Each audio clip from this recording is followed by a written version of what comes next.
Hello, this is Russell Dennis, your Nonprofit Possibilities Engineer. I'd like to welcome you to part 3 of the 4 Steps to Building a High-Performance Nonprofit blog series entitled Staying on Track. In order to get the best results or to get to where we want to be and we want to move people to, we have to keep track of everything that we're doing. We have to evaluate and measure our results in ways that are meaningful to the people who pay for those services and the people who receive them directly. It's important to look for ways to determine if your programs are effective or working. A lot of these can be measured numerically. For example, the number of services that you want to have and what those services are supposed to do, where they're supposed to move people to.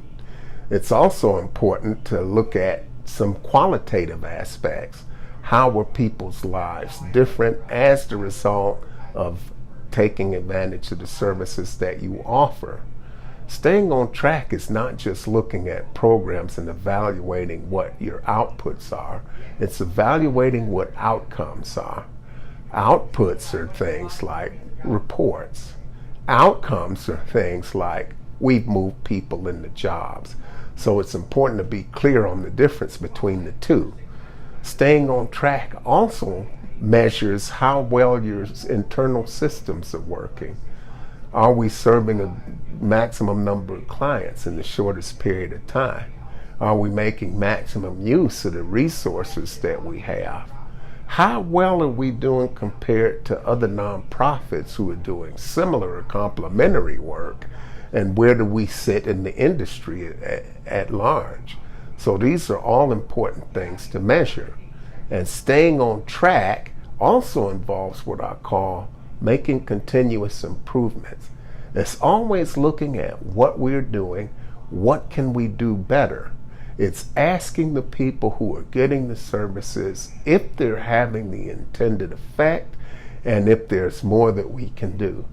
What's good about what we're doing, what's missing from what we're doing. We always have to have that eye toward continuous improvement, towards seeing who we can collaborate with and seeing what value we can bring.